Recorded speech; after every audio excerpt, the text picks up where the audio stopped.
Hi, I'm Virginia with Bridges to Change. I am a program manager for our Tri-County Outreach Program, and I'm going to be sharing with you a discussion on finding balance in life and in recovery, just in change, finding balance and how we deal with balance. So I'm going to read from some thing here, and then I'll share a little bit about it and kind of share my life experience with dealing with change and finding balance. So I'll just dive right in. So, do you ever wonder what it means to be a balanced person?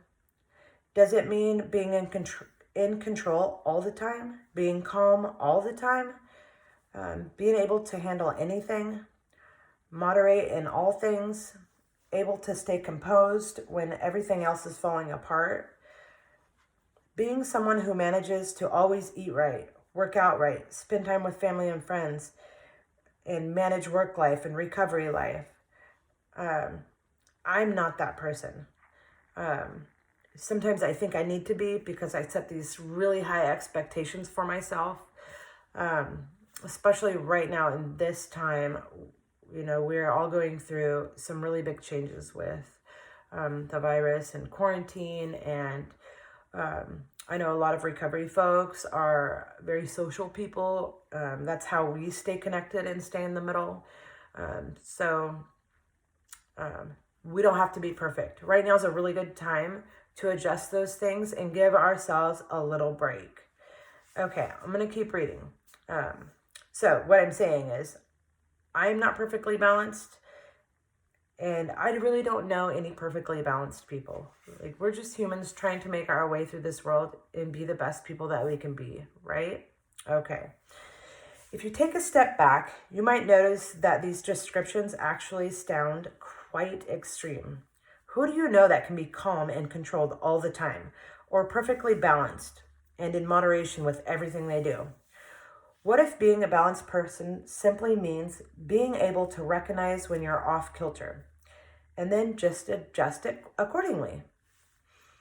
Life pulls us to all kinds of extremes as we respond to external events like a crabby boss, a sick kid, deadlines, school, parking tickets, etc., coronavirus, being laid off from work, having a sick roommate.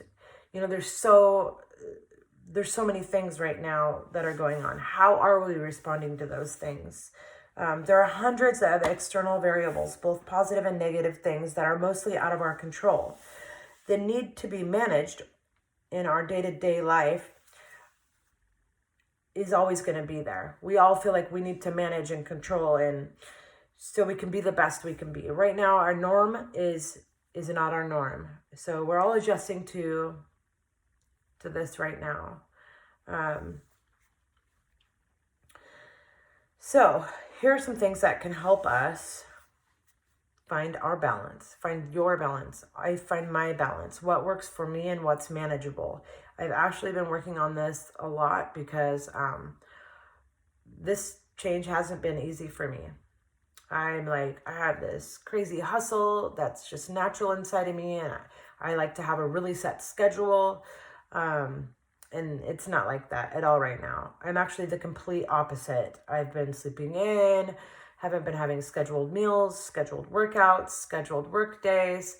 So I've been working on these tools actively right now. I had to walk outside today with my shoes off and just get my feet dirty in the dirt and, just like get really grounded and really think about what's important to me right now in this moment. My recovery, my family, my job,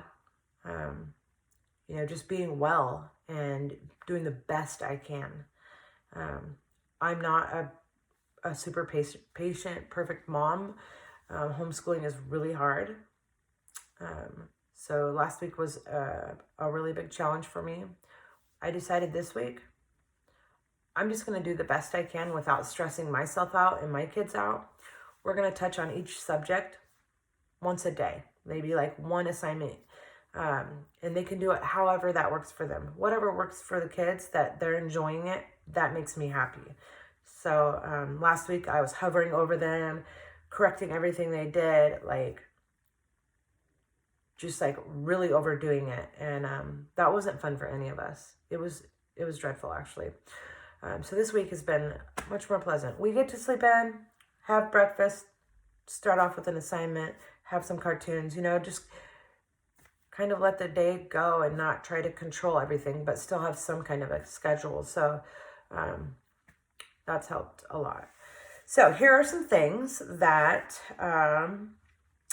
can help find balance. Build awareness. Take some time to reflect on your state of being and try to be honest with yourself. Are you so focused on work that your kids are acting out? Are you so focused on your kids that your marriage is suffering? Are you so focused on taking care of your job that you're neglecting your recovery? Are you so focused on a relationship that you're neglecting your recovery? I mean, there's so many different aspects of things we can be neglecting. Examine the areas in your life that you're most focused on and look to see what is causing other areas to be neglected. I know that kind of sounds weird, but for me, I noticed when I was starting to get a lot of anxiety, feeling bad because I was sleeping in, feeling like I wasn't a good enough teacher for my kids, feeling like I'm not doing enough work from home. That's when I needed to get back to the basics. Started finding those online Zoom meetings, committed to doing one a day, but I've been doing like 2 or 3 because it really helps me feel a part of. Reaching out to coworkers just to see, like, is there anything I can do to help? Just be a part of the team, I talked with my kids, what do you want to do? Like, what makes you happy? How do you want to do this assignment, opposed to just having them do it? So I got back to my basics, my meetings, communication, meditation. It said, if we do just 10 minutes of meditation or 10 minutes of yoga when we start our day, just some reflection. Some people like to do just for today or a daily meditation and spend some time just meditating on that. So just taking that little bit of time to reflect, what's most important for you today? How are you going to be your best self and be able to enjoy your day? Right now, everything's so stressful. It's really important that we remember to do what fuels us, what feeds us. Number 2, make a plan. Once you have identified the areas in your life that are being neglected or the parts of yourself that are being underdeveloped, work to make a plan to adjust your life so that they can be addressed. Will getting up 30 minutes earlier allow you to do 10 minutes of yoga, 10 minutes of meditation, release your overall stress because you've already had some time to reflect on what your intentions are for the day and set those intentions for the day. Number 3, identify your mooring lines. It's a weird word, but I will define it. Identify your mooring lines. We all drift. We all get caught up in one thing at the expense of another. Mooring lines are the behaviors that ground us and keep us connected to our values and goals. They are also the things in your life that you can notice if you are not doing or drifting from them. For example, if your usual routine includes reading the paper in the morning, feeding your mind, and just doing at least 30 minutes of some kind of self-care, exercising, whatever it is, going for a jog, meditating, stretching, you can notice that when you have gone for a week without doing those behaviors, because you are rushing out the door to work to manage whatever you have to do for the day. When you notice a drift in these healthy habits, you can go back to steps 1 and 2, which were to build awareness and make a plan. So for me, what I've been doing is just jotting down a couple things that including the things that fuel my soul and make me happy and grounded. And then some of those important things that I need to get done throughout the day. So, I can just mark them off. And I'm not saying like a crazy checklist, just like those most important things that you want to accomplish for the day. For me today, one of the things I wanted to accomplish was repotting some plants. And that was actually really therapeutic for me. It was me. It was my time. I got to do that, and it was very satisfying. My kids were really happy when they get to do their schoolwork the way they want to do it. And, I'm not perfect, and all I can do is do my best to get through this situation and still have happiness and joy, right? Okay. And number 5, stay present and focused. If you're constantly reflecting on the past, like it hurts, I made mistakes, I have regrets, I lost opportunities, or if you are anticipating the future, preparing for the worst, dreading and worrying, you are probably neglecting something in the present moment, right now. Work to keep your attention on the present moment and what you can be doing right now to manage and improve your situation. If you take a few minutes to let your daughter play a video, or instead of rushing because you got to get something done, it's okay. It's in the moment. Like, you got to let them have that joy too, I know a lot of folks that work with Bridges to Change and clients of Bridges to Change live in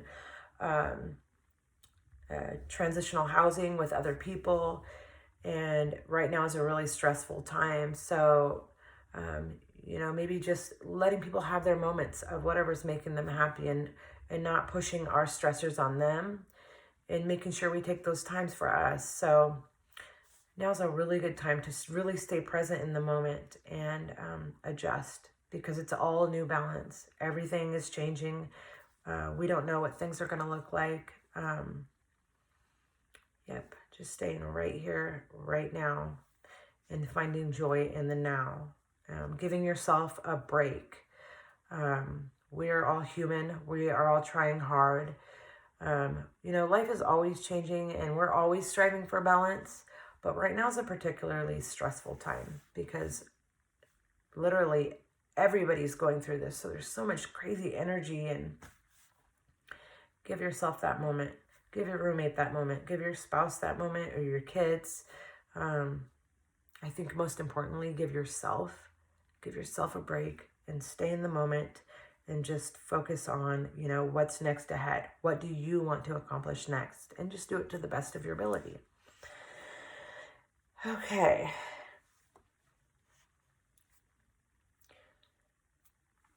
Practice acceptance. What if you have a relaxing weekend planned with your friends or your husband or with your kids, and you get hit with a gigantic project at work, or you just get held up. Maybe you're being asked to stay at work because you're an essential worker and you have to be there to cover somebody else that's sick or whatever. I know a huge weekend, it doesn't really exist right now, but that's a good example. How do you deal with that? A normal reaction would be to, on the surface, to have anger and frustration, maybe even verbalizing that to a colleague or a roommate or someone in your home that you care about. Do you stay mad all weekend to the extent it keeps you from being effective at work and creates tension with your wife, your kids, your housemates, your friends, who are already upset because of the situation? We're all learning and finding balance right now. So let's see, finding ways to accept the present reality so that negative emotions are not increased will go a long ways towards finding balance when something gets knocked off course. Accepting that the work needs to be done and shifting your attention to doing it well may actually reduce the stress and allow you to get it done more efficiently. Letting the anger go and acknowledging disappointment will allow you to problem solve a way to get back on track once the disruption has passed. it'll allow you to get back on track once the disruption has passed. So I hope you guys found some good, something good in all of that I said. I was really nervous doing this. I've never done a video like this, but I thought it was important to share on this because we're all living in the not knowing right now. We're powerless. We are all off balance. So I have one more thing to say here. Just like walking on a balance beam, finding balance in our life requires focus and practice.